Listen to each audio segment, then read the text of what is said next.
Bismillahirrahmanirrahim. Assalamualaikum warahmatullahi wabarakatuh.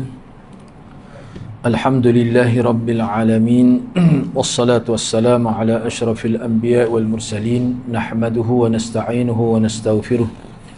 Wa na'udzu billahi min shururi anfusina wa min sayyiati a'malina. Man yahdihillahu fala mudilla lahu wa man yudlil fala hadiya lahu. Rabbi shrah li sadri wa yassir li amri wahlul 'uqdatam min lisani yafqahu qawli. Amma ba'd.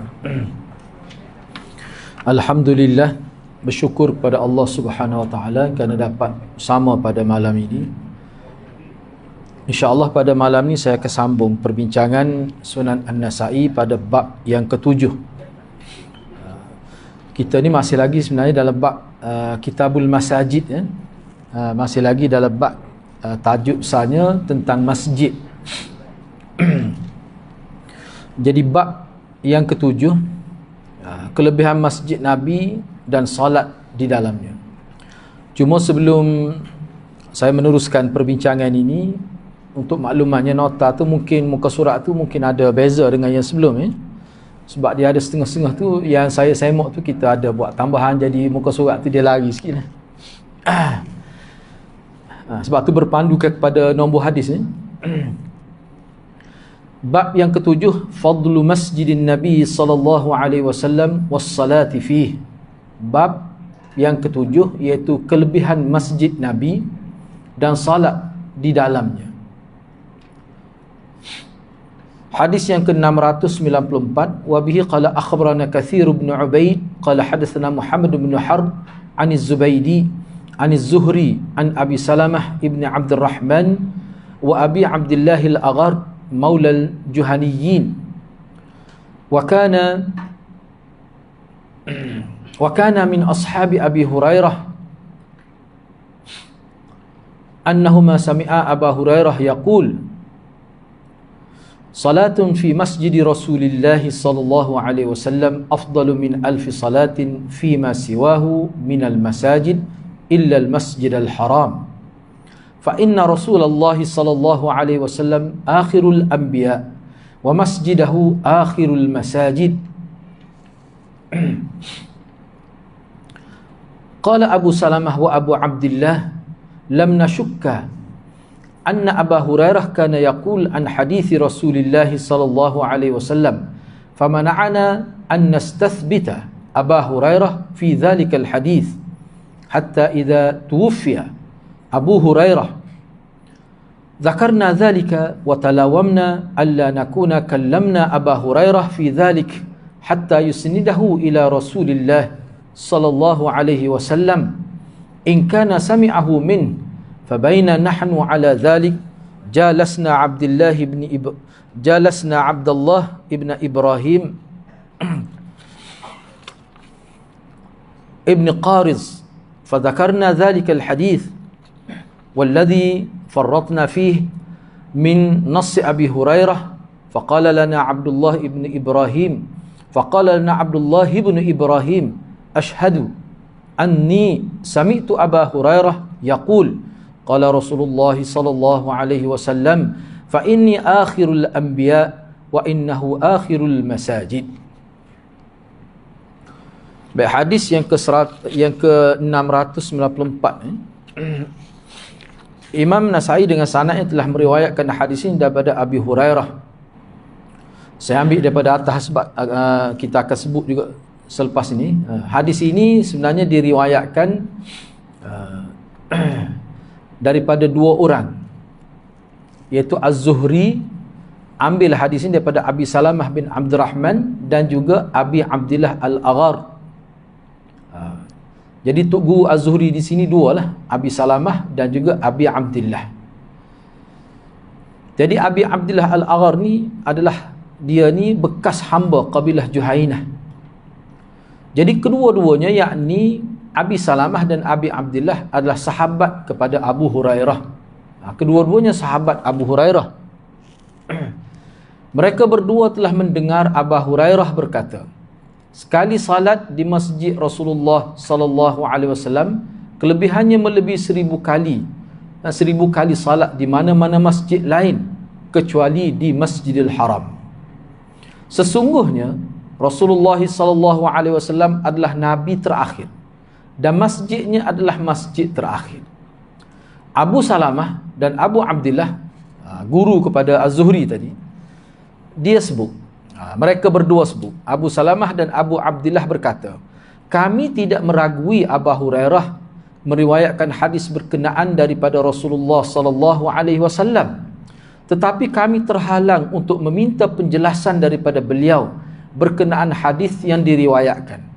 Ketika Abu Hurairah meninggal dunia, barulah kami teringat kepada hadis berkenaan.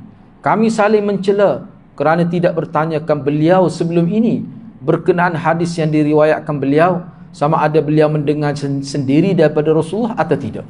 Jadi dia kesalnya masa Abu Hurairah hidup tu dia tidak tanya sendiri Abu Hurairah. Abu Hurairah dengar sendiri ke tidak hadis tu? Hadis fa inni akhirul anbiya wa innahu akhirul masajid itu riwayat Abu Hurairah, kita tidak syak lah. Dia kata kita tidak syak, cuma nak tahu dia dengar sendiri ke tidak ataupun dia ambil daripada orang lain. Jadi tak tertanya. Bila mati tu baru tengok Allah rugi ya. Gitu maksud dianya. Baik. Kita baca dulu. Suatu hari ketika kami bersama Abdullah bin Ibrahim bin Qariz, kami sebutkan kepada beliau hadis Abu Hurairah yang kami terlepas pandang untuk meminta penjelasan kepadanya. Adakah beliau mendengar sendiri daripada Rasulullah? Hak tu nak tanyanya sebenarnya. Baik. Bila disebut begitu kepada Abdullah bin Ibrahim, maka Abdullah bin Ibrahim telah menjelaskan kepada kami dengan berkata, saya bersaksi bahawa saya telah mendengar Abu Hurairah berkata, Rasulullah SAW telah bersabda, sesungguhnya saya adalah Nabi terakhir dan sesungguhnya Masjid Madinah adalah masjid terakhir. Tu Masjid Madinah tu kita terima mafhum lah tu. Dalam hadis tu tidak disebut. Cuma dah Masjid Nabi tak ada, dah masjid lainnya. Itu maknanya Masjid Madinah. Baik. Sebelum kita pergi pada perbincangan, secara umumnya hadis ini sebenarnya dua orang sahabat Abu Hurairah ni, kalau kita tinjau dari sudut ilmu usul hadis pun sebenarnya bila Abu Hurairah sebut, walaupun dia tidak sebut Nabi sebut, dia tidak kata Nabi kata, dia tidak kata saya dengar. Bila keluar daripada sahabat, semua ulama terima. Walaupun kita kata mauquf pada sahabat, tapi fi hukmil marfu', dia berada pada hukum sampai kepada Nabi walaupun dia tak sebut. Itu kelebihan sahabat. Semua ulama terima itu. Misalnya sahabat dia sebut tentang perkara gaib gini, dia mesti ada sandaran dia. Sebab sahabat Nabi tak mungkin dia akan bercakap berdasarkan kepada maklumat yang tidak diambil daripada Nabi dalam kis-kis yang berkait dengan ibadat dan hukum agama. Lebih-lebih lagi perkara-perkara gaib, tidak mungkin. Sebab itulah dia menjadi satu usul tu. Walaupun kita mauquf fi hukmil marfu', walaupun hadis tu bunyi sahabat tak bunyi Nabi, tapi kita terima sebagai sampai kepada Nabi. Orang lain tak boleh buat gitu. Maknanya kalau ada ustaz dia sebut maklumat tu tapi dia tidak sebut Nabi sebut, kita kena tanya dia, maknanya ustaz ambil mana ni? Kena tanya. Dia sepatutnya dia kena sebutlah maklumat ni daripada ni hadis yang sepatutnya dia sebut. Kalau isu-isu yang berkait dengan perkara yang kita kata ghaibiyat ataupun hukum dan sebagainya. Cumanya kenapa dua orang sahabat Abu Salamah dan Abu Abdillah ini macam dia kesal lah, terkilan dia. Tapi dia kata dia tidak ragu apa dia sebut oleh Abu Hurairah, cuma nak dengar dia kata sendiri samit tu. Ini menunjukkan kepada kita bahawa dalam periwayatan hadis ni dia tidak memadai bersangka baik. Dia tidak memadai dengan bersangka baik. Tok guru tak kira dia tak tahu. Sahabat pun maknanya kita mana di kalangan sahabat pun orang nak tu. Padahal sahabat tu. Kalau orang lain yang tidak sahabat lagi lah kena minta penjelasan. Dan dia sendiri kena sebut perkara itu. Itu dari segi hadis. Sampai begitu sekali dia punya maklumat agama ni dijaga dengan disiplin yang begitu ketat lah. Baik, cuba kita tengok perbincangan dan pedoman hadis ini. Yang pertama, bab 7 memaparkan hadis-hadis yang menyebutkan kelebihan masjid Nabi SAW dan kelebihan menunaikan salat di dalamnya. Yang kedua, hadis Abi Hurairah daripada Abi Salamah dan Abi Abdillah Al-Aghar adalah muttafaq alaih. Hadis ni hadis muttafaq alaih. Bahkan sebenarnya ulama buat khusus dah sekarang ni. Saya pun tak tahu ada terjemahan tu dah. Hadis-hadis muttafaq alaih ni, mana ulama kumpul khusus hadis muttafaq dalam satu kitab. Tu memang ada lah. Cumanya ada terjemahan tu. Maknanya untuk kita orang Melayu tak boleh bahasa Arab apa, kalau nak baca tu lah. Memang luah tu. Ruang tu peluang tu. Tak boleh harap pun tak apa. Hak molek-molek belajar tu tentu dah lah tu. Hadis ni hadis muttafaq alaih.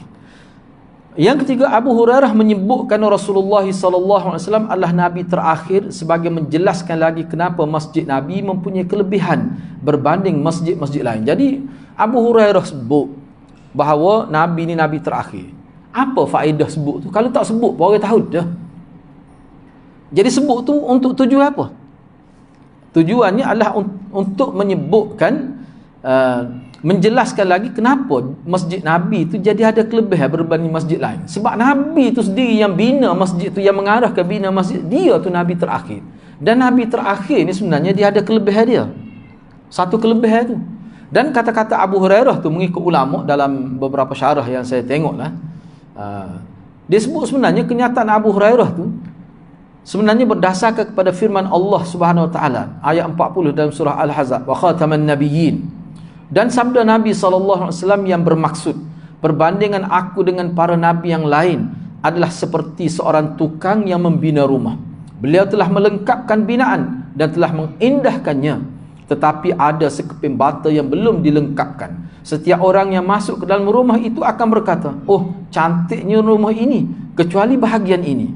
Kalaulah dilengkapkan sekeping bata ini, maka baginda SAW pun berkatalah, akulah sekeping bata yang melengkapkan binaan rumah berkenaan. Jadi comel dah, tiba-tiba ada sekeping lagi gelonggong, kelata tergelonggong belobel. Orang mari tengok, Allah comel, tapi saya hak ni sun, apa ya tak cukup masuk sekeping bata ni. Nabi kata akulah bata tu. Makna dengan dilengkapkan bata, makna dengan dilantik Nabi jadi Nabi dan Rasul bila umur 40 tahun, maka lengkaplah senarai kenabian itu. Dan sebenarnya perkara ni kita akan bincang berkenaan dengan hak ni kita akan bincang secara khusus di Telipuk malam besok tentang akidah khatamun nubuwah itu. Dah tu pun saya jangka setahun setengah juga tu. Sebab dia tu kitab, bagus kitab tu, saya baca tengok menarik. Akidah khatamun nubuwah ni sebenarnya sangat penting. Hak duk main dengan batiniyah ke apa-apa sesat, semua tu mencabul hak khatamun nubuwah lah tu. Ulama tulis beberapa kitab, cuma saya tengok tu yang terbaik. Tesis dia buat master, dapat master, dia buat tesis tu. Jadi saya baca, rasanya puas hatilah berbanding dengan hak lain tu. Jadi insya-Allah kita akan bincang hal tu. Ni lah. Jadi hak ni bila sebut Nabi sebagai khatamun nabiyyin, apa maksud dia? Apa maksud kata-kata? Sehingga menjadi akidah besar itu. Itu masuk dalam usuluddin, bukan furu', tidak, usul. Boleh rasa akidah tu. Kalau langgar hak tu. Jadi kita kena tahu lah. Baik. Rantaian para nabi disudahi oleh kenabianku. Mana berakhir di nabi? Tak ada dah selepas tu. Jadi bila kita kata nabi ni tak ada dah nabi lain. Selepas Nabi Muhammad ni tak ada nabi. Apa maksud kata-kata itu? Mesti dia ada tu fasa-fasa yang berkait dengan kenyataan itu. Itu sebenarnya. Jadi maknanya Abu Hurairah sebut begitu sebenarnya berdasarkan kepada hadis dan juga berdasar pada ayat Quran ada hadis. Dia sebut Nabi terakhir ni dia satu kelebihan lah. Dia gini lah mudah orang kita. Kalau anak bosu tu kan lain kan. Nak bosu. Tidak orang nak cari kan. Setengah orang tu cari, memang cari. Nak cari bini tu anak bosu. Lepas tu pok kaya. Bosu tu dia ada kelebihan. Kukuk mana pun. Hak ni pun kira bosu. Tak ada. Lepas tu tak ada dah. Tetapi bila kita sebut bahawa Nabi itu Nabi terakhir, khatamun Nabi, dia menjadi akidah. Dan dia ada pecahan-pecahan dia di bawah tu. Yang perlu kita tahu. Syiah, semua langgar tu. Semua langgar tu. Jadi insya-Allah kita akan bincang lah. Kalau sempat buat nota saya buat, kalau tak sempat kita baca Arab gitu ya. Bagus kita tu ya. Cari duk tanya sahabat-sahabat pun tidak diterjemuh lagi tu. Tak ada lagi. Tapi menariklah setakat saya baca tu. Baik, cuba tengok yang keempat. Sebahagian ulama mengatakan maksud masjid Nabi sebagai masjid terakhir adalah masjid yang dibina oleh para nabi yang lain. Jadi hak kata masjid terakhir itu sebenarnya dia nisbah kepada masjid Nabi hak lain, bukan kata kalau nak kira masjid semua masjid. Oh, tak, tidak munasabah lah. Makna maksud Nabi sebut gitu masjid yang dibina oleh Nabi. Hak terakhirnya masjid Nabi. Sebab apa? Sebab Nabi terakhir, seperti yang disebut oleh Abu Hurairah kan. Itu maksudnya. Namun As-Sindi berpendapat, As-Sindi ini salah seorang pensyarah kepada Sunan Nasai. Dia kata begini. Dia kata 3 masjid terakhir yang paling afdal. Maksudnya dibanding dengan hak tu. 3 masjid terakhir yang paling afdal atau mula-mula sekali. Sebab dia Syekh Sindi ni dia buat beberapa andaian. Tu. Dia kata dia terima yang kata masjid Nabi tu banding masjid terakhir Madinah ni banding pada masjid yang dibina oleh para anbiya. Itu memang dia terima. Cuma dia kata dia berpendapat boleh jadi juga maksudnya masjid yang 3 tu, Masjid Haram, Masjid Madinah dan Masjidil Aqsa.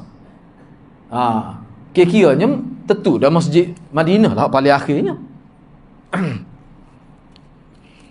Kalau nak banding dengan Masjid Quba pun, Masjid Quba tu sebelum tu lagi.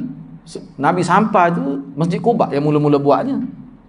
Maknanya kukuk mana pun masjid, kalau sebut masjid sama ada masjid para anbiya ke ataupun 3 buah masjid yang mempunyai kelebihan itu, maka Masjid Madinah lah masjid yang paling akhir. Atau kata Syekh Sindi lagi, atau masjid-masjid yang dibina oleh para nabi sebelumnya. Tadi itu yang kedua. Yang ketiga, atau masjid yang paling akhir sekali di muka dunia selepas kemusnahan masjid-masjid lain. Maknanya bila masjid lain musnah tu, dia ada lagi. Seolah-olahnya Nabi tidak sebut ni, cuma andaian pensyarah. Hadis dia kata berdasar pada hadis tu boleh juga makna bila rasaknya sebelum kiamat ni mungkin masjid semua runtuh, Masjid Madinah tu terakhir. Dia kata begitu.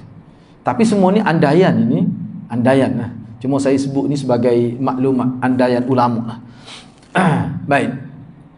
Sebagaimana Allah SWT memuliakan Nabi SAW dengan Nabi terakhir, maka masjidnya juga dimuliakan dengan menjadi masjid terakhir yang musnah. Ini kata Syekh Sindi lah. Memberikan kelebihan sekali salat di masjid Nabi sama seperti 1000 kali salat di masjid lain kecuali Masjid Haram. Ini juga merupakan satu bentuk untuk menyatakan kelebihan Masjid Madinah itu. Memberi kelebihan besar tu 1000 kali itu. 1000 kali itu. Baik. Walaupun setengah-setengah ulama dia kata 1000 kali itu apakah ta'yin 1000 kali makna betul-betul 1000 kali ataupun mungkin lebih lagi. Ramai ulama kata tak, 1000 kali secara hakikat. Tu. Ada setengah ulama dia kata ni untuk menunjukkan terlalu banyak. Atau khilaf ulama. Setengah ulama kata kalau terlalu banyak pun tak perlulah sebut 1000. Tak, kok mana pun khilaf. Tapi ramai ulama kata tak, ni kena pegang zahir ni. Dan Nabi kata 1000 lah. Maknanya kalau kita salat di Masjid Madinah tu, katalah kita salat, apa kita kata? Salat tahiyatul masjid lah. Ataupun apa-apa salat. Dia seperti 1000 kali kita buat salat tu. Bukan rakaat, salat tu. Itu kelebihan dia. Kalau Masjid Haram lebih lagi lah. Tapi kukuk mana pun akhirnya, sebab gini saya tengok beberapa syarah, semua bila dia sebut-sebut kan, akhir sekali dia akan letak wallahu alam. Dia akan letak gitu. Maknanya apa? Andaian ala sabilit taqdir. Maknanya beringat juga dia pun. Dia akan mesti letak wallahu alam. Tapi kukuk mana pun kalau kita pakai apa ni, tapi ada juga setengah ulama saya tidak masukkan di sini. Dia kata sebenarnya yang paling dekat, maklumat yang paling dekat yang dimaksudkan masjid Nabi, masjid terakhir adalah masjid yang dibina oleh para anbiya sesuai dengan khatamun nabi. Sesuai. Kalau kita kata masjid yang 3 tadi boleh juga, tetapi lebih sesuatu sebab dia kaitkan dengan khatamun nabi. Dikaitkan dengan itu. Bila sebut khatamun nabi, dia merujuk pada para anbiya tu. Jadi para anbiya dikaitkan dengan masjid, maknanya masjid yang dibina oleh nabi lah. Begitu. Dia hadis ni sebenarnya hadis-hadis sebeginilah. Ada juga disebut dalam Sahih Bukhari. Tapi Sahih Bukhari letak di bawah tajuk kelebihan Madinah. Kelebihan Madinah. Cuba betul sungguh tu, sebab akan saya tengok dalam dia punya, dia gini kan, hadis-hadis ni sebenarnya dia sekarang ni mudah. Kita pergi kepada uh, Google search lah, kita kata, kita tarik hadis, kita nak tahu syarah dia. Dia mari banyak mana ulama, dia senarakan syarah daripada ulama tentang hadis tu dengan lengkap. Kita boleh tengok pandangan ulama atas hadis tu saja. Tu memang pelik zaman sekarang, mudah sungguh. Tak apa, setiap dengan rujukan. Jadi bila saya tengok tu, bila saya tengok situ, maknanya disebut kalau dalam Bukhari guna hadis ni untuk menyatakan kelebihan Madinah tu sendiri. Memang betul lah. Cuba bayangkan kalau tidak ada Masjid Nabi, buat apa kita nak pergi ke Madinah? Sebab dia tak berkait pun dengan haji, dengan umrah. Cuma dia ziarah saja. Tak pergi pun tak apa. Orang tumpak kita ni, saya tak ingat nama apa, saya jumpa dengan dia. Dia pergi, setiap tahun dia pergi. Dia pergi sendiri, tak ada, dia pergi sendiri, dia aiwak lah kita kata. Dia pergi. Saya jumpa dengan dia setiap tahun. Dia tak duduk hotel pun. Dia senara hotel tu untuk lepas dia punya visa semua sekali. Lepas tu sign dia, ambil, dia letak nama aja. Lepas tu dia bawa beg kecil kebik sandal tu. Memang beg tu boleh bawa masuk mana? Situlah baju dia semua situ. Saya kata, macam mana dia basuh? Dia kata, basuh tak mudah awak pergi jemur, pakai tubuh kering lalu Mekah ni. Hak saya nak sebutnya apa? Kenapa dia nak pergi sana tu? Kerana ada Masjid Madinah. Ada Masjid Madinah. Saya rasa kalau tak ada Masjid Madinah tu tak ada apa tu. Berkali Kashmir lebih sedap lagi mungkin. Pergi. Itu betul sungguh lah. Memang tepat lah. Sebab tu Imam Bukhari dia letak gitu. Itu kelebihan Madinah. Baik, tak apalah, kita pergi lagi. Hadis yang ke-695, wa bi qala akhbarana Qutaibah an Malik an Abdullah bin Abi Bakr an Abbad bin Tamim an Abdullah bin Zaid qala Rasulullah sallallahu alaihi wasallam ma baina baiti wa minbari rawdatun min riyadil jannah. Maksudnya ni Imam Nasai riwayatkan hadis ini daripada Abdullah bin Zaid. Kata Abdullah bin Zaid, dikata Rasulullah sallallahu alaihi wasallam telah bersabda, antara rumahku dan mimbarku ada sebuah taman dari taman-taman syurga.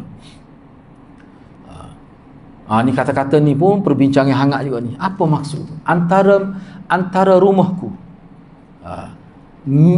ma baina baiti, sebab kubur Nabi tu rumah Nabi asalnya tu, bilik Aisyah rumah Nabi. Mana antara rumah aku, sebab Nabi sebut ni, takkan Nabi kata antara kuburku, muka Nabi tak mati lah, ni maksud tu. Tapi ada hadis tu kita bincang lepas ni, ada juga Nabi sebut kubur. Ulama kata sahih hadis tu. Mana Nabi tahu dah dia akan dikebumikan di situ. Ada ulama kata begitu. Kita tengoklah selepas ni. Ulama bahas hadis tu, ulama kata sahih. Tak apalah. Kita tak sampai situ lagi. Baik. Jadi antara rumahku dan mimbarku ada raudah. Raudah ni maknanya taman. Satu taman daripada taman-taman syurga. Apa maksudnya? Baik. Yang pertama, hadis Abdullah bin Zaid ni, sebelum kita nak bincang apa hadis ni, status dia macam mana? Muttafaq alaih. Sahih. Sahih pun peringkat tinggi tu. Baik, yang kedua. Dalam Bukhari disebutkan hadis ni, yang ni antaranya saya sebut tadilah. Mana hadis-hadis yang sebut ni, hak ni dan juga hak tadi, mana Imam Bukhari letak di bawah kelebihan Madinah. Dalam Bukhari disebutkan hadis ini baina baiti wa mimbari sebagai menyatakan kelebihan Madinah, dan dalam kebanyakan riwayat disebutkan sedemikian.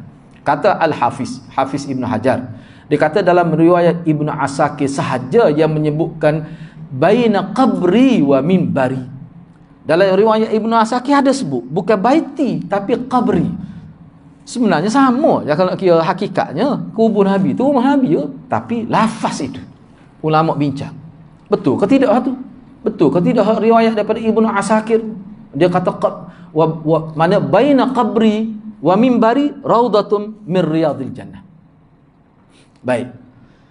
Ganti kepada baina baiti tu. Ma baina baiti tu, pada baiti tu dalam riwayat Asakir qabri. Baik. Ini adalah kesilapan. Kata Hafiz Ibn Hajar, salah ni kata ni. Silap ni dia kata ni. Kata Imam Qurtubi, riwayat yang sahih adalah yang menyebutkan baiti. Riwayat yang menyebutkan qabri seakan riwayat dengan makna, bukan riwayat dengan lafaz. Sebab kalau qabri pun dia maksud sama itu. Maksud sama je. Tapi waktu riwayat dengan lafaz. Kerana baginda dikebumikan di rumahnya. Bahkan ada yang menyebutkan bahawa disebutkan kubur sebagai riwayat dengan makna, dengan maksud untuk menyatakan baginda wafat di rumah Aisyah, bukan rumah isterinya yang lain. Ada yang kata gitu. Ni. Sebenarnya untuk menegaskan bahawa Nabi ni dia bukan dipindah ke jenazah dia, memang dia mati di situ. Itu riwayat dengan makna. Ada ulama kata begitu. Walaupun kita kata maksudnya sama, qabri dengan baitu, maksudnya sama, tempat dia bukan tempat lain, sebab rumah Nabi itulah Nabi dikebumikan. Tetapi bila sebut qabri, dia ada satu makna, satu maksud untuk menyatakan bahawa Nabi tidak mati di rumah isteri dia yang lain, tapi Nabi ni wafat di rumah isterinya bernama Aisyah itu. Ada ulama kata begitu. Tu.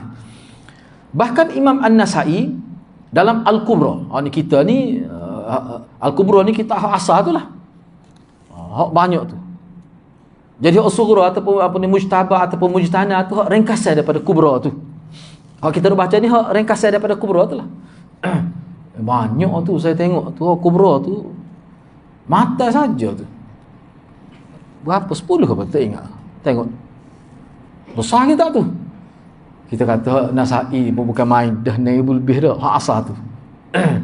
Baik, cuba kita tengok lagi. Bahkan Imam An-Nasai dalam kitab Al-Kubra dia menyebutkan pada hadis Al-Harith bin Miskin, itulah tok guru dia, yang bermaksud antara kuburku dan mimbarku. Dalam Al-Kubra tu ada tu. Dalam hal ni tak ada. Dalam Al-Kubra ada. Hak kita asal. Ada sebut gitu. Bahkan ada yang menyebutkan bahawa disebutkan kubur sebagai riwayat dengan makna. Tak apalah tu tadi. Baik, ulama menyebutkan sepatut ada koma tu, perawi hadis ini adalah sahih. Menghukum riwayat yang menyebutkan kuburku sebagai tersalah adalah tidak tepat. Mana ulama pertahankan hadis tu. Betul juga tu akan sebut qabri tu.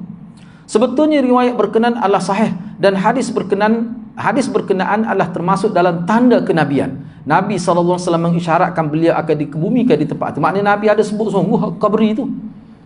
Dan sebab dia perawi, dia ulama kaji perawi dia tu perawi yang siqah sebenarnya. Jadi itu sahih. Ulama pertahankanlah. Jadi kenapa Nabi sebut qabri padahal dia tak mati lagi? Itu sebagai isyarat bahawa dia akan meninggal di situ, dia akan dikebumikan di situ. Kukuk mana pun hadis ni termasuk hadis yang dipertikailah. Tapi kukuk mana pun kalau dalam kitab hak asal ni syarah ni dia sebut banyak lagi, pandangan saya tidak ambil semuanya lah. Tapi kukuk mana pun kalau kita tengok dia punya ulama yang mempertahankan hadis tu ramai juga kan. Dan saya perhati dalam perbincangan dengan Ethiopi ni, dia kata ulama yang mengatakan bahawa hadis itu tidak tersalah tu pun hujah dia tidak mantap jugalah, sebab dia tidak boleh persaakan mana-mana perawi yang meriwayatkan hadis ma baina qabri wa mimbari itu. Mana dalam perbincangan yang detail ni mana tidak dipertikaikan ke mana-mana perawi. Cuma ditarjih kata yang itu lebih kuat. Yang sebut ma baina baiti itu lebih kuat. Tu. Baik, tak apalah. Jadi kukuk mana pun ada yang terima hadis tu dan mereka buat kesimpulan daripada hadis tu bahawa ini satu isyarat nubuah, min a'lamin nubuah mereka kata. Mana ini tanda mukjizat Nabi lah, dia tahu. Dia tahu. Sebab tu ulama kita sebenarnya dia bukan tengok hadis tu saja. Sebab Nabi bila dia nak meninggal dia tanya bila giliran Aisyah, mana dia nak pergi situ. Dia nak biar dia mati tu di rumah Aisyah itu. Menyebabkan asalnya bukan giliran Aisyah itu pada hari kematian Nabi tu. Tapi bila isteri Nabi yang terbabitlah tengok keinginan Nabi itu, maka mereka benarkan. Mereka sanggup korban hak mereka, giliran mereka itu. Ada disebut gitulah. Baik, tak apalah. Yang ketiga, ada kalangan ulama yang memahami, ini kita nak bercerita raudah ni sendiri. Sebab bila sebut raudah min riyadil jannah, apakah maksud tu secara hakikat? Kalau secara hakikat mana tempat tu tanah syurga tu. Tu kalau hakikat. Mana kita pergi situ masuk syurga kita tu. Jadi gitu lah. Kalau terima sebagai hakikat ataupun secara majaz saja, maknanya bukan hakikat ataupun bagaimana. Di situ ulama bahas. Baik, ada kalangan ulama yang memahami maksud raudah yang disebutkan dalam hadis adalah sebagai penggunaan hakikat, bukan majaz. Apa maksud hakikat? Maknanya raudhah tu betul-betul tanah syurga lah. Syurga lah tu.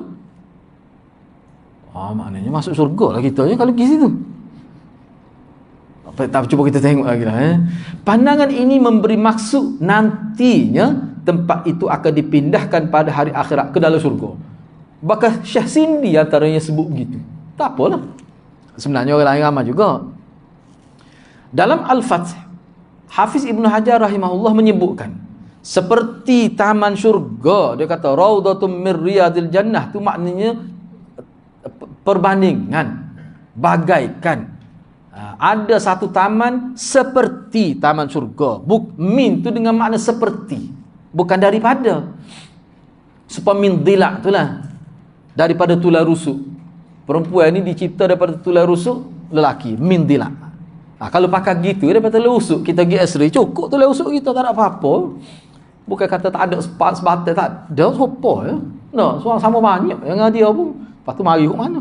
Sebab tu ulama kata min tu dengan makna perbandingan. Seperti perempuan diciptakan seperti tulang rusuk. Kena jaga molek dia. Silap-silap pula jadi boleh patah. Seperti tu tashbih tu. Tashbih. Ni begitulah juga. Tu kata Hafiz Ibn Hajar. Sebabnya kalau kita ambil dia tak sakit kepala lah mana. Kita cuba tengok lagi. Seperti taman syurga itu bukan daripada salah satu taman syurga. Jadi seperti taman syurga tu wajah syabah dia, perbandingan itu merujuk kepada poin apa? Aspek apa? Aspek dari sudut rahmat itu. Mana rahmat di situ lebih besar, sebab tu berebut-rebut tu begitu. Tapi pergi situ pun jadi panah hati tu. Kita nak sujud pun tak boleh hamadah syurga apa tu. Kadang-kadang sopoh nata ni. Tikai apa kita ni dulu lah ni alhamdulillah dia buat tiga petak dia buat. Masuk petak ni kena tunggu 5 minit je. Lepas tu dia suruh tu keluar, masuk ni pula. Kalau dulu kan dia terak sekat kat mana gagah boleh. Lepas tu syurga kau gitu. Duk ngepek belah. Maya tunduk atas punggung atas kaki. Ada. Jadi sebab tu dia kata dak maksud sini ni mana rahmat.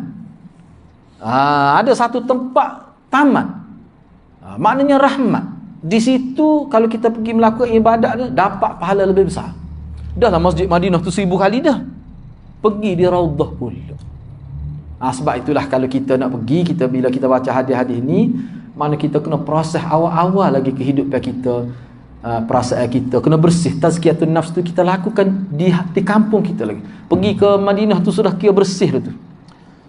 Jangan pula pergi sana tu setiap hari marah saja pandang no. Tu bahaya. Tak dapat kelebihan lah kita pergi kalau begitu. Baik.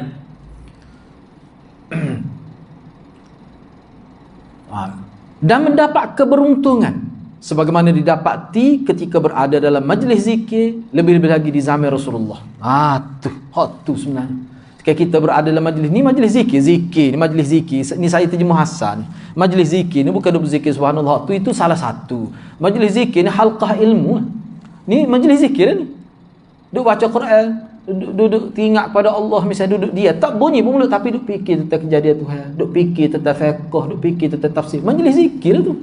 Muzakarah ilmu termasuk tu. Bukan duk berzikir siapa raka dia tu dak. Dak tu tidak, bukan tu. Tu zikir tu tak ada apa tu. Jadi uslub tashbih dalam hadis tidak disebutkan adat tashbih. Ni orang panggil tashbih balik tu. Mu ni singa ni. Gitu lalu. Tak sebut bagaikan singa. Dari sudut mana? Dari sudut backingnya. Tak sebut tu. Mu singa. Kata gitu lalu. Tidak panggil tashbih balik. Ni taman daripada syurga. Sebut gitu lalu. Nak banding tu kata Hafiz Ibn Hajar lah. Nak banding, nak tashbih, nak menyamakan. Jadi bila nak menyamakan Raudhah yang berada di Madinah dengan taman syurga tu, perbanding itu dari sudut mana? Dari sudut rahmat, dari sudut beruntungnya orang boleh berada di situ. Kan Bukhari, kan Imam Bukhari, kan tulis hadis dia situ lah. Kita dah belajar dengan hadis Bukhari, semaya 2 rakaat, patut tulis hadis, patut semaya pula situ lah, di Raudhah tu. Minta petunjuk daripada Allah Subhanahu Wa Taala. Itu maksud dia. Beliau menyebutkan beberapa takwilan dalam isu ini. Sebenarnya ada lagi takwilan lain. Cuma setengah-setengah takwilan tu saya tengok terlalu jauh lah. Terlalu jauh. Jadi rasanya kita tidak perlulah masuk situ. Sebenarnya perbincangan berkait dengan hadis 695 ni sebenarnya dalam hadis selepas tu pun ada juga tambahan maklumat. Okay, kita tengok di situlah. Baik, seterusnya hadis 696. Wa bi qala akhbarana Qutaibah qala hadatsana Sufyan an Ammar ad-Duhni an Ammar ad-Duhni an Abi Salamah an Ummi Salamah anna an-nabiy sallallahu alaihi wasallam qala inna qawaima minbari hadha rawatibu fil jannah. Imam Nasai dengan sanad yang telah meriwayatkan hadis ini daripada daripada Ummi Salamah bahawa Nabi SAW telah bersabda, sesungguhnya tiang-tiang mimbarku ini tegak terpacak di atas tanah syurga. Lagi sakit kepala lama kata, wah ni parut lagi ni ni. Oh tadi sebut mimbar ni tiang dia terpacak atas tanah syurga tu. Tu. Bahkan dalam syarah berkenaan dengan hadza rawatib ni, fil rawatib ni dia sebut mana terpacak tu maknanya ujung tu masuk ke dalam tanah syurga. Lepas tu nak pakai hakikat ke majaziah ni? Pulaknya. Cuba tengok lagi lah. Pertama sekalinya hadis Ummu Salamah adalah sahih dan ianya adalah antara hadis munfarid Imam An-Nasai. Orang lain tak riwayat hadis seperti ini. Dia yang riwayat. Hadis munfarid lah. Tapi perawinya semuanya sahih. Sebab tu ulama kata sahih. Baik, tak apalah. Yang kedua, melalui hadis ini ada kalangan ulama yang memahami bahawa kawasan yang terdapat mimbar Nabi SAW adalah berasal daripada syurga dan tiang-tiang mimbar berada tegak dalam syurga dan mungkin mimbar itu akan dikembalikan ke syurga. Wallahu alam. Sebab kata dia mesti dia tahu Allah alam. Ini adalah pandangan Syekh As-Sindi. Pandangan dia. Ada juga yang berpandangan begini. Tapi ada juga ulama kata susah kita nak terima tu tanah syurga situ tu. Sebab tu Hafiz Ibn Hajar dia tak terima tu. Dia kata itu perbandingan saja. Supaya orang Arab mari. Orang Arab mari, dia mari tengok tempat kita banyak pokok-pokok musim buah pula. Lepas tu ada pula sungai. Tak jauh lah kota. Kita tu biarlah tu. Ada sungai. Dia kata Al-Jannah. Al-Jannah dia kata kan. Surga tu dia bahan di tempat dia. Kita tak rasa gitu. Dia bahan di tempat dia. Tak ada pokok. Sungai pun payah kering, garing kita kata. Mari tempat kita kebetulan tengok pokok, lepas tu banyak pula sungai tu. Mengalir pula tu. Oh dia kata Al-Jannah. Syurga ke? Banding tu. Kal-Jannah. Saat dia gitu. Seperti syurga. Tu perbandingan. Begitu, itu pandangan Hafiz Ibn Hajar. Baik. Yang kedua, melalui hadis ini ada juga yang berpendapat begini, itu semua sebagai isyarat bahawa sesiapa yang pergi ke tempat itu, yakni Raudah, dengan maksud untuk melakukan ibadat, maka tempat itu akan membawanya ke haud, yakni kolam Nabi di hari akhirat. Pula dia kata gitu. Dia bawa kutu. Namun ada pula yang memberi pandangan lain yang berbeza, banyaklah. Jadi saya tidak kemuka ke semua. Tetapi sebenarnya ramai ulama lebih setuju pandangan Hafiz Ibn Hajar, itu perbandingan. Ini termasuk dia panggil apa? Dia panggil sunnah makaniyah dia panggil. Dalam setengah-setengah ulama dia panggil sunnah makaniyah. Nak dapat kelebihan tu, sunnah tu nak dapat kena pergi situ. Bahkan Imam Malik kata ini salah satu bentuk motivasi Nabi supaya umat Islam ni ada minat untuk pergi ke mana. Itulah. Sebab kelebihan tu situ je ada. Kalau kita buat masjid sebiji seperti Madinah, kita istilah ni Raudatun min Riyadil Jannah. Orang kata Allah, nak apa jadi gitu nak. Orang tak akan terima. Hak tu Nabi sebut. Tu kan? Tu dia panggil sunnah makannya. Nak dapat sunnah tu kena pergi situ. Nak dapat sunnah kelebihan semaya makan Ibrahim kena pergi situ. Tu nak dapat kelebihan 1000 kali kena pergi situ. Tak boleh. Masjid lain walaupun mungkin ada lebih cantik daripada Masjid Madinah, tak ada kelebihan tu. Dia seperti masjid lain. Itu maksud dia. Ibnu Hazm berkata hadis ini termasuk dalam uslub majas. Dia kata majas ni bukan hakikat, tak boleh pakai hakikat ni. Wasap mana? Lama pergi, dia kata tak sedap lah, mana ada surga. Lamanya ada kata begitu. Lu sakit perut sedikit kita baca hadis sakit perut pun tak ada dalam syurga. Peluh ni tak ada. Bahkan bila makan tu tidak ada berlaku proses perkumuhan, tak ada. Bahkan peluh ni jadi minyak wangi. Sebut dalam hadis, bau wangi. Pergi situ busuk mengen bang. Duk tersesak tu, duk mana zahmah tu. Takut jadi gitu. Sebab tu Ibn Hazm kata, dak ni uslub majah ni, tak boleh pakai hakikat tu. Tak apalah. Jika penggunaannya sebagai hakikat, ni dia kata kesal dia ni. Jika ni kata Ibn Hazm ni bukan main-main ni. Mujtahid ni.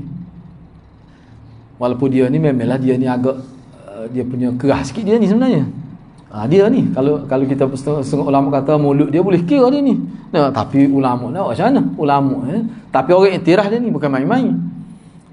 Dia kata ni majas ni. Kalau kita pakai sebagai hakikat akan berlaku pada tempat itu sebagaimana disebut oleh Allah, innalaka alla taju'a fiha wala ta'ra. Kena berlaku gitulah situ. Apa dia? Sesungguhnya telah dikurniakan berbagai nikmat bagimu, bahawa engkau tidak akan lapar dari surga dan tidak akan telanjang. Pergi situ tengah duduk 4 hari tak akan nak tahu. Nya lapar.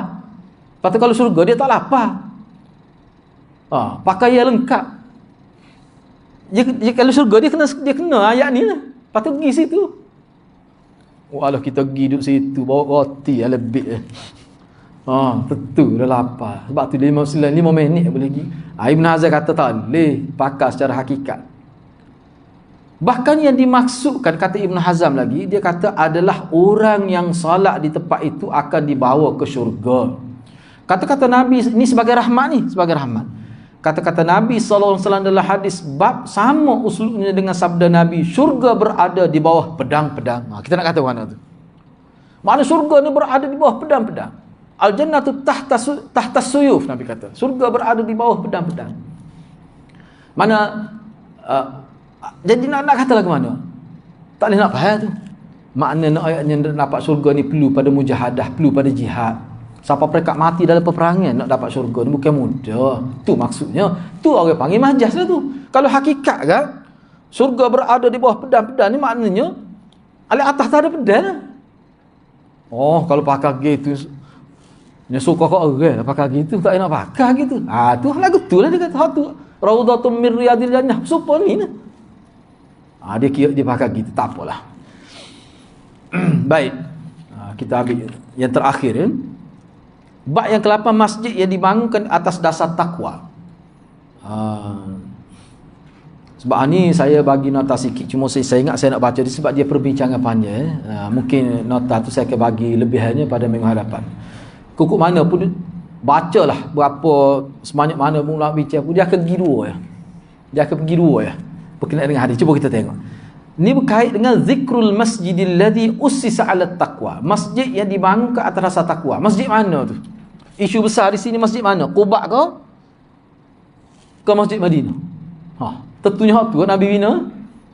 Hak mana sah? Tu khilaf. Baik, cuba kita tengok hadis ni. Hadis 697. Wa bi qala akhbarana Qutaibah qala hadatsna al-Laits an Imran ibn Abi Anas an ibn Abi Sa'id al-Khudri an abihi qala tamara rajulan fil masjid alladhi ussisa 'ala at-taqwa min awwal yawm faqala rajulun huwa masjid Quba wa qala al-akhar huwa masjid Rasulillah sallallahu alaihi wasallam faqala Rasulullah sallallahu alaihi wasallam huwa masjidi hadha. Imam Nasa'i dengan sanad yang telah meriwayatkan hadis ini daripada Abi Sa'id Al-Khudri itu, daripada anak Abi Sa'id Al-Khudri, daripada ayah dia. Maknanya hadis ni daripada Abi Sa'id lah, cuma anak dia riwayat daripada dia, anak Abi Sa'id Al-Khudri itu. Tu. Jadi kata anak Abi Sa'id Al-Khudri, dia kata saya ambil hadis daripada ayahnya. Ni perawi sebutlah. Anak Abi Sa'id Al-Khudri ambil hadis daripada ayah dia, daripada Abi Sa'id Al-Khudri. Baik, kata Abi Sa'id Al-Khudri, dua orang telah berselisih pandangan atau berselisih pendapat berkenaan masjid yang mula-mula diasaskan atas prinsip takwa. Seorang berkata ianya adalah Masjid Quba, dan seorang lagi berkata ianya adalah Masjid Rasulullah sallallahu alaihi wasallam. Maka Rasulullah SAW bersabda, bila itu adalah masjidku. Dalam riwayat ni riwayat ringkas. Dalam riwayat lain sebut dengan terang lagi, bila dia balas tu akhir sekali, nak sesah macam mana?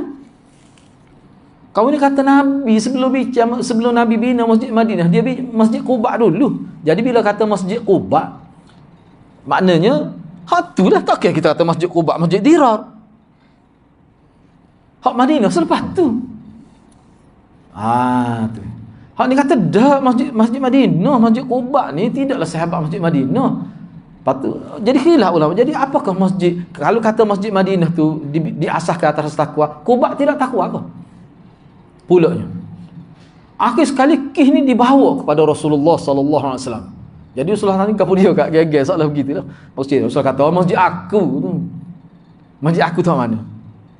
Masjid Quba tidak masjid Nabi. Tak, bila kata masjid haza tu ni lah Masjid Madinah tu. Gitu. Baik, tak apalah, cuba kita tengok. Sebab ulama-ulama ni dia bukan tengok ni saja. Dia asasnya daripada ayat Quran. Sini ni saya bawa sini. Asasnya surah At-Taubah tu lah, ayat surah At-Taubah ayat 108 tu. La masjidun ussisa 'ala taqwa min awwal yaumin ahaqqu an taquma fi. Tu. Masjid yang benar-benar diasaskan di atas takwa pada hari permulaan, mana dia berhak dapat kelebihan lah, dilaksanakan ibadat. Memang sungguh 24 jam tak berhenti. Masjid Quba pun begitu juga. Baik, dalam nota tambah yang akan datang saya bagi minggu hadapan, sebenarnya saya ada masuk tu, cuma ni untuk malam ni saya nak ambil mafhum dulu, kemudian kita bincang. Baik, cuba kita tengok di sini. Hadis 697 ni yang dikemukakan di bawah bab adalah hadis yang menjelaskan berkenaan masjid yang asas pembinaannya adalah takwa kepada Allah Subhanahu Wa Taala. Hadis Sa'id Al-Khudri adalah sahih yang diriwayatkan oleh Imam Muslim. Ulama berbeza pandangan dalam menentukan maksud masjid yang diasaskan atas dasar takwa kepada Allah SWT. Itu tanya soal tu, mana masjid mana? Pandangan pertama, kukuk mana pun kalau kita bincang, seperti mana dalam kitab ni, saya akan bincang juga minggu depan, kita nak baca lah dalil-dalil dia tu supaya kita nampak. Sebab gini, takut kita kata, ni terang gini, mana huwa masjid hadza, Nabi sebut tu, terang tu, apa khilaf lagi? Tu perlu kita tahulah perbincangan ulama tu. Baik, cuma malam ni untuk ringkasnya begini. Dia ada dua pandangan. Pandangan pertama, mereka berpendapat itu adalah masjid Rasulullah sallallahu alaihi wasallam. Dan hadis ni termasuk hadis muskil lah dalam kitab Muskilul Athar itu. Kalau kita bincang di Masjid Tribun tu.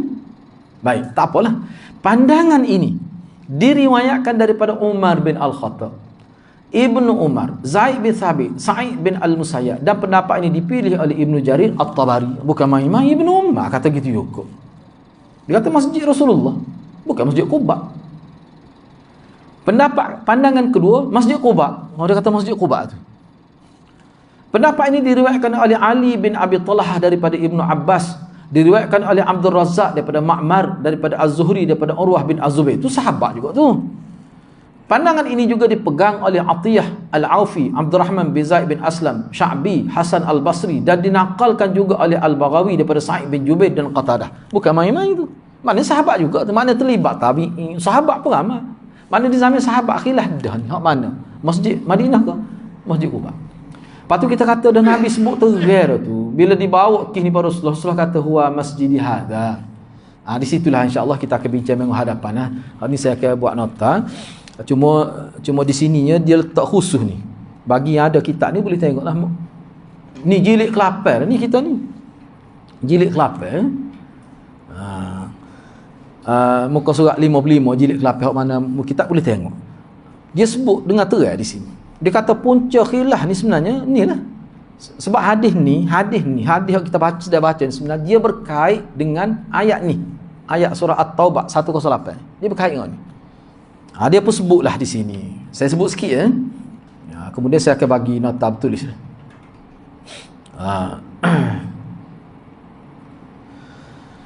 Jadi para ulama menyebutkan bahawa ayat ini dan juga hadis tidak menafikan Masjid Quba sebagai masjid di asas dasar takwa, sebab Nabi juga. Hak tu tak ada sahaja ulama menafikan tu.